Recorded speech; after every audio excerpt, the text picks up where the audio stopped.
शासकीय नोकरीचं आमिष दाखवून लातूरमधल्या काही तरुणांना या ठिकाणी गंडा घातल्याची जवळपास 28,23,000 रुपयाचा गंडा घातल्याची एक धक्कादायक बाब पुन्हा एकदा नव्यानं लातूरमध्ये उघडकीस आलेली आहे आणि या प्रकरणी लातूरच्या शिवाजीनगर पोलीस ठाण्यामध्ये गुन्हा दाखल करण्यात आलेला आहे। त्या संबंधातला तपशील आपल्याला देण्यासाठी लातूरच्या शिवाजीनगर पोलीस ठाण्याचे सहाय्यक पोलीस निरीक्षक सुधाकर चव्हाण साहेब आपल्या सोबत आहेत।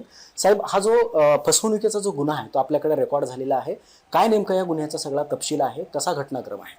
याच्यामधील जो फिर्याद आहे सिद्धांत बनसोडे यांचे आजोबा चंद्रकांत बनसोडे यांच्या ओळखीचा जहामात गुन्ह्यातले आरोपी आहे शरद विजयकुमार जाधव त्याला उर्फ किनीकर आणि त्यांची पत्नी अंजली जाधव किनीकर ह्यांनी त्यांच्या आजोबाला विश्वासात घेऊन त्यांचं असं म्हणणं होतं की आम्ही केंद्र शासनात आणि राज्य शासनात नोकरीला होतो, म्हणून त्यांनी त्यांच्या ज्या बोललेल्या विश्वासाला भूलथापाला बळी पडून त्यांनी त्याच्यामध्ये त्यांच्या सहमत दर्शवले आणि त्यांच्याकडून त्यांनी 28 लाख रुपये 23,000 रुपये घेतले आणि त्यांचा जो फिर्यादी आहे त्याला TC विभागात नोकरी लावतो म्हणून त्यांना बनावट नियुक्तीपत्र दिले आणि जी त्यांची जी आते बहीण आहे फिर्यादीची तिला आयकर विभागात नियुक्तीपत्र देतो म्हणून साक्षी त्यांना पण त्यांच्याकडून पण पैसे घेऊन यांनी त्याला नियुक्तीपत्र दिले आणि ह्याच पद्धतीने नाही अशा बऱ्याच लोकांना अजून 34 लोकांना फसवल्याचे तपासात दिसून येत आहे। जी गुन्ह्याची व्याप्ती वाढेल आणि याची रक्कम पण वाढण्याची शक्यता आहे। तर आमचं असं लातूर पोलीस तर्फे जनतेला असं आव्हान असेल की अशा ह्या भूलथापाला जर कोणी बळी पडला असेल आपल्यापैकी तर त्यांनी पोलीस स्टेशनला येऊन आमच्याकडे तक्रारी जबाब नोंदवावा।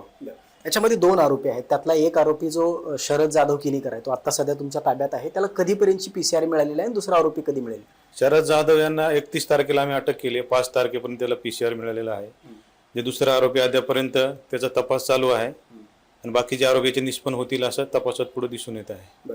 आता शरद जाधव किनीकर जो आहे तो या आरोपीनं अन्य कुणाला पैसे दिलेत अशा पद्धतीचे एक IQ माहिती आहे, त्या अनुषंगाने गुन्ह्याची व्याप्ती वाढू शकते का? आणि हा जो गुन्ह्यामध्ये ज्या रकमेचा आकडा या ठिकाणी होतो तो आकडा अजून वाढण्याची दाट शक्यता आहे का? रकमेचा आकडा वाढण्याची शक्यता आहे। तपासामध्ये दिसून येते की त्यांनी समोरच्या कुठल्या एका व्यक्तीला बोललेला आहे, त्या अनुषंगाने पुढील तपास चालू आहे। आणि किती म्हणजे आकडा किती वाढू शकतो? अजून आकडा 2-2.5 कोटीपर्यंत जाऊ शकतो।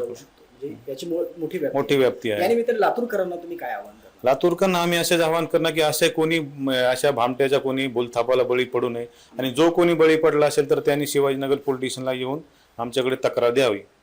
एकंदरीत आपण जर पाहिलं तर लातूरमध्ये हा दुसरा प्रकार आहे जो शासकीय नोकरीचा आमिष दाखवून या ठिकाणी लाखो रुपयांचा गंडा घातल्याचा हा धक्कादायक प्रकार या ठिकाणी समोर येतोय। कारण लातूरमध्ये ज्या पद्धतीनं तरुणांनी या ठिकाणी या सगळ्या आरोपींना बळी पडलेला आहे त्यातून आता या शिवाजीनगर पोलीस ठाण्यामध्ये जो गुन्हा दाखल झालेला आहे त्याच्यामधला जो मुख्य आरोपी आहे शरद जाधव किनीकर यांच्या या कृत्यामुळे अजून या गुन्ह्याची व्याप्ती वाढण्याची दाट शक्यता आहे। कारण अनेकांना त्यांनी गंडा घातल्याचं सुद्धा आता पोलीस तपासामध्ये निष्पन्न होत आहे आणि त्या अनुषंगाने महाराष्ट्राच्या बाहेर सुद्धा दिल्लीपर्यंत सुद्धा या सगळ्या प्रकरणाचं कनेक्शन जाण्याची दाट शक्यता देखील शिवाजीनगर पोलिसांनी व्यक्त केलेली आहे।